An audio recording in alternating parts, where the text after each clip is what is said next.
Welcome back to Jasmine's recipe. నేను Jasmine Singh. Mango season వెళ్ళిపోతుందండి. So mango అంటే మన అందరికీ ఎంత ఇష్టమో తెలుసు కదా. సో మ్యాంగోతో మనం ఈరోజు మ్యాంగో ఖీర్ చేసేసుకుందాం. సో దానికి ముందుగా 1 లీటర్ ఫుల్ క్రీమ్ మిల్క్ తీసుకుందాం. నీటిలో నానబెట్టినటువంటి 1/2 కప్పు రైస్ లేదా రైస్ కంటెంట్ తగ్గించుకున్నా కూడా పర్వాలేదు. సో ఇక్కడ నేను 1/2 కప్పు తీసుకున్నాను 1 లీటర్కి. దీన్ని ముందుగా నానబెట్టుకున్నాం. 1 కప్పు మ్యాంగో పల్ప్, 1 కప్పు లేదా 1/2 కప్పు మ్యాంగో పీసెస్. మీకు మ్యాంగో పీసెస్ కావాలి, ఎక్కువ తగలాలంటే 1 కప్పు తీసుకున్నా సరిపోతుంది. 1/2 కప్పు పంచదార. ఇందులో కొన్ని ఆల్మండ్స్, ఒక 10 ఆల్మండ్స్ ఇలా తీసుకొని కట్ చేసి చాప్ కూడా చేసుకోండి. ఒక 10 క్యాష్యూస్ ఏమో ఇలా కట్ చేసేసుకోండి. ఒక 1/2 టీ స్పూన్ ఎలాచీ పొడి. సో ఇప్పుడు దీంట్లో మనం మ్యాంగో ఖీర్ చేసుకోవడం కోసం ఈ పాలని బాగా ఉడికించుకుందాం.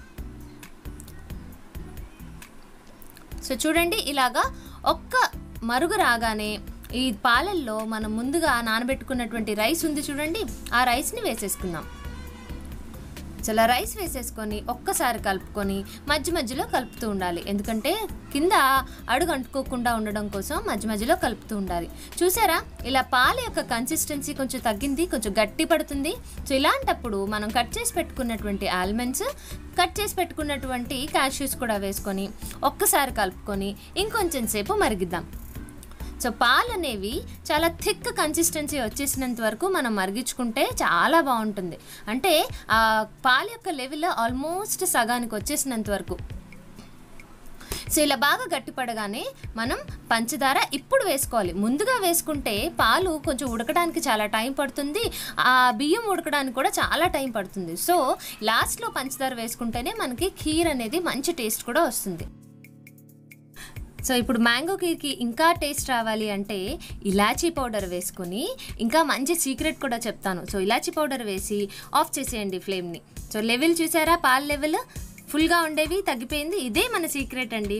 1/2 కప్పు కోవా వేసుకుంటే ఇంకా మంచి టేస్ట్ వస్తుంది. పచ్చి కోవా వేసి బాగా కలుపుకొని మిక్స్ చేసేయండి. సో ఇప్పుడు మళ్ళీ స్టవ్ వెలిగించి 3 నిమిషాల వరకు ఈ కోవా వేసిన తర్వాత కుక్ చేసుకోండి, లేదా ఇంకొంచెం గట్టిపడినంత వరకు కుక్ చేసుకుంటే సరిపోతుంది.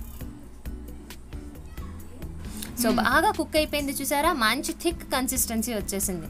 సో ఇలాంటప్పుడు దాన్ని వేరే బౌల్లో తీసుకొని చల్లారినంత వరకు వెయిట్ చేయండి.